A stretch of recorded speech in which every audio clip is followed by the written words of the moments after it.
knowing when to regroup. So last night, late night, I posted about really an incredible experience that I had of, I really focus my direct connection to God. And that can happen in prayer, that can happen in meditation, it can happen in masturbation, it can happen during sex.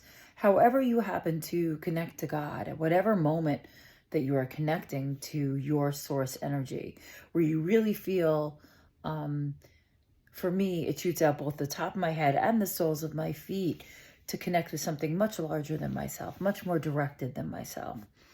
And yesterday, I really had such a direct, forceful personal experience.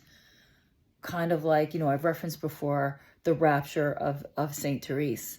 And she's this Catholic saint who was a nun, and her statuary shows her by Bernini, shows her in complete rapture. And it pretty much looks like she's having an orgasm. And it absolutely is that. It's a spiritual orgasm of connection with God. And I had one of those yesterday. And today is the recuperation and integration of that gift. And it's not going to happen overnight. It was a real shock to my system. And so today I'm picking up the pieces that I learned and trying to nurture each one of them to become integrated, part of my psyche, part of my lesson, part of my being.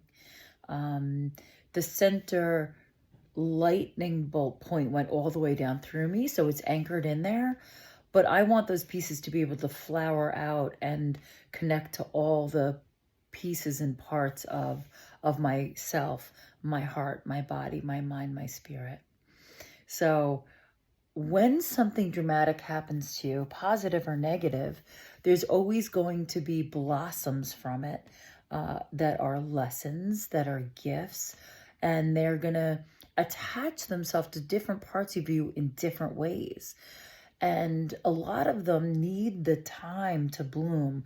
I'm the first to tell you that until my very recent past, I would be at the seedling, overwatering, over pruning, over tilling the soil in order to make those lessons enact very quickly. And now I realize that some of the gift of patience is that these things need to take root over time. They need to take a very solid foundational root if you want them to last. And rushing their growth is going to make them not anchor in. Because rooting down is what those lessons are all about. The real freedom is in being completely rooted. Because you have the freedom to do whatever you want. It's kind of like, for someone who tended to be very chaotic, once you give yourself some order, the spin within the order provides you so much more freedom and so much more true creativity, not just chaos disguised as creativity. So all of those things are part of what came up for me last night, and that spills in today and will spill into my following days. And I will see you tomorrow.